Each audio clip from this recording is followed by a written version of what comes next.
Hey, mga ka-bigman. Bigman, rolling tayo. 5, 4, 3, 2, 1. Magsatabi sa daan, huwag kang babangga.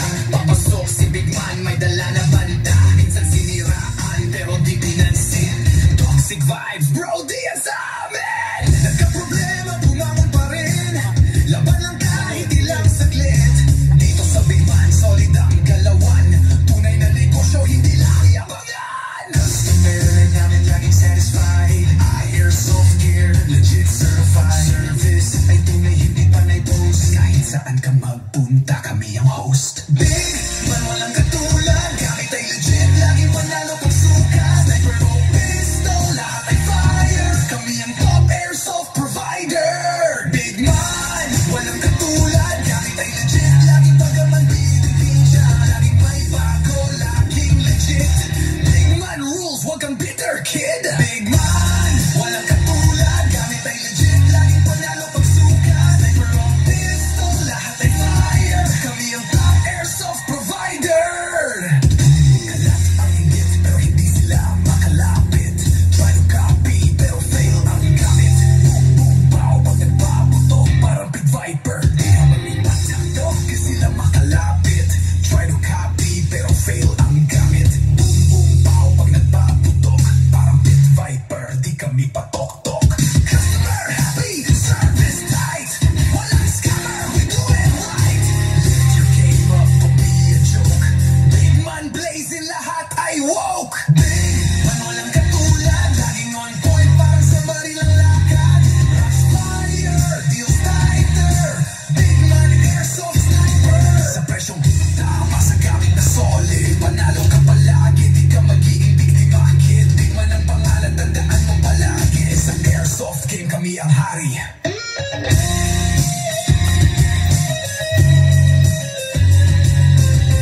Big man, hindi mo kaya tapatan. Okay, another day, another vlog for today. Today is a special edition of our vlog because today, what do we call this, is the no face reveal vlog. Okay, no? Itong no face reveal vlog, ginagawa natin para yung mga ka-airsoft natin is, syempre, ma-educate natin, no? Comparison to, pagbabanggain natin yung mga different units, no? Ngayon, ang bida sa ating mga units is mga 2011, okay? This is the 4.8 2011 by the WE T-Rex, while this is the 2011 5.1 by the WE T-Rex pa rin, okay, no? Itong mga dalawa, itong mga unit na to, ito yung mga, isa sa mga pinakasikat pagdating sa airsoft. Kaya lang, as I have said, no, itong mga unit na to is, okay na, pwede na kayo lumarga. Itong mga unit na to, mga ka-airsoft, ito yung mga unit na masasabi natin good for starter, good for beginner, no? Pero tulad nga ng sinasabi ko, hindi naman ko mo beginner ka, starter ka, ganito lang yung mga magiging unit mo, okay? Again, 5.1, this is the 5.1 and this is the 4.8. Okay. Mas maliit siya, no? Ngayon, comparison natin, pagbabanggain natin, no? Mapapansin niyo ayan, pagpapantayin natin siya, ayan, no? Okay? Mas mahaba ng konti yung 5.1. Alam nyo ba yung konti na yan, yung 1 inch na haba na yan? Dali, yan. Ano ko lang, yan. Yung 1 inch na diferensya na yan, napakalaking bagay niyan, napakalakas ng ginagawa niyan, okay? Kaya sinasabi ko nga sa inyo, syempre, pag compact, don't expect too much, no? Again, itong mga unit na to, mga airsoft, is just an entry level, ha? Tandaan nyo, itong mga unit na to is hindi sila full steel. Hindi rin sila ganun katibay, no? Itong unit na to is pang ano lang sila, mga airsoft, no? Pang 12 kg na gas. Hindi mo siya pwedeng gamitan ng 14 kg o kaya ng CO2. Ibang-iba to dun sa mga bina-vlog natin na mga full steel unit. Ito ibang-iba, okay? Okay, mga ka-airsoft, no, papakita ko muna sa inyo. This is the black edition, this is the silver edition. Ayan. Makikita nyo parehas naman gwapo, di ba? parehas silang naka-magwell, parehas naka-optic front and rear. Ayan, ganun din to. Ayan. Optic front and rear, pero magkaiba sila ng size, no? This is the 5.1, this is the 4.8. Okay, ngayon, papakita ko sa inyo, ang pinaka main topic ko kasi rito talaga, ipakita sa inyo yung upgraded at saka yung non-upgraded. Okay? Ano yung pinagkaiba? Ano yung meron? Ano yung wala? Okay? Papakita ko muna sa inyo, yung unahin muna natin, sige ito. Tabi ko muna tong 5.1 ha. Unahin muna natin mga ka-airsoft yung 4.8, 4.8, pero ito mga to is upgraded and non-upgraded. Okay? Papakita muna natin sa inyo yung upgraded. Okay? Ito yung unit, antayin ninyo ha, kasi ite-test fire ko rin to. Ipapakita ko sa inyo yung chrono, no? So, ito yung unit, makikita nyo kasi natin, iba yung tunog niya. Iba yung tunog, di ba? Compare sa upgraded,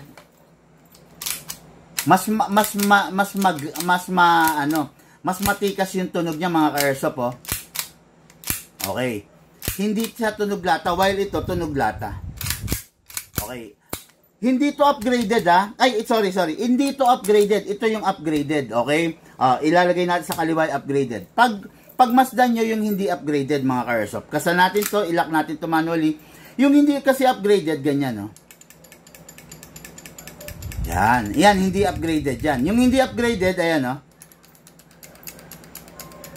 Ayan. I just hope na naririnig ninyo, ha? Ito, hindi upgraded.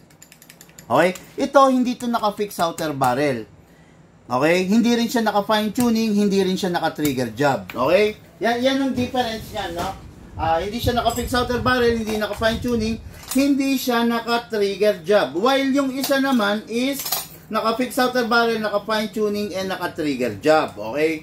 Ayan, papakita ko sa inyo. Yung barrel nito, dahil nga hindi naka-fix outer barrel, so there's a big chances, possibility na magiging ganito siya someday. Ito, ay, sandali, hindi ito. Mali ako na nadampot. Sorry. There's a big chances na magiging ganito siya someday. Ayan, oh. Pansinin nyo to. Maghihiwalay ito. Ayan, oh. Oh, di ba?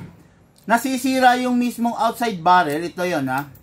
Yung outer barrel, due to recoil, due to impact na nagagawa ng unit. Okay, ayan, oh. Mapapansin nyo, ayan, oh.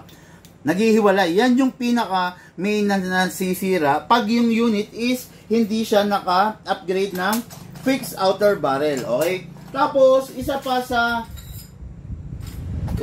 possible masira is this one. This is the hop-up chamber. Ayan. Kung makikita nyo, yan yung hop-up chamber, ha. Ayan. Yan. Oh, yan. Yan, isa pa sa possible masira, yan. Hop-up chamber together with the, kuha tayo ng, ito, ganitong itsura niya pag pinaghiwalay mo na.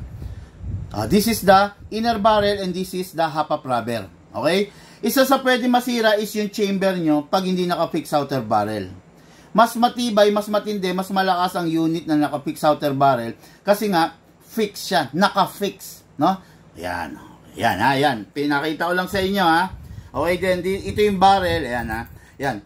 Mapapansin niyo ulitin ko, ayan, kumakalog. Ayan, no?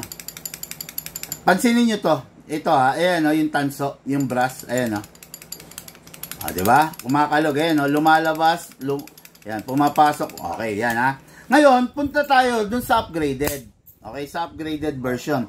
Ito naman yung upgrade. Tabi muna natin to, ha? Ito yung upgraded version. Okay? Mapapansin nyo, kasa natin, ilock natin. Ayan, makikita nyo to. Walang kalog, ayan, no? Ito ang kumakalog, yung bracelet ko, ha? Pero yan, ayan, pansin nyo, walang kalog, di ba? Oh. Walang kalog, oh, walang kalog. Kasi naka-fix outer barrel to, naka-convert to ng fix outer barrel. Isa pa, itong unit na to is naka-fine tuning and naka-trigger job. Pag naka-fine tuning yung unit is mabilis, maganda ang response ng unit kasi nakatono.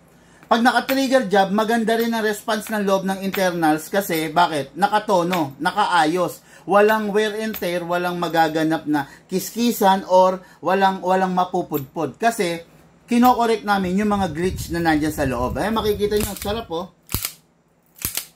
Diba? Ang sarap ng gamitin. Kahit anong gawin mo, walang kalog, oh. Ayan, oh. At saka kung mapapansin nyo, ito pa. Mapapansin nyo yan. Kasa natin, ilak natin. Ayan. Mapapansin nyo mga Kersopop, yung hindi upgraded, pag kinasa, nakaumang na kagad. Ayan, no? Nakalabas na kagad yung inner barrel niya. Diba? Nakalabas na kagad. Ayan, Abante ko, ayun, Ngayon, yung clearance na yan, palaki ng palaki yan, yung clearance na yan. Dahil nga kumakalog, dahil napupudpud. Pero tignan nyo yung naka-fix outer barrel. Ayan. Kinasa natin. Nakita nyo ba yung inner barrel? Ayun, nasa loob. Hindi siya nakaumang. Diba? Hindi katulad dito. Ayan, Ayan, makikita nyo naman yung difference, Ayan, diba? Ito nakaumang na. Ito nando sa loob. Ayun. Dali, baguhin ko nga yung angle ng camera. Yung isang camera.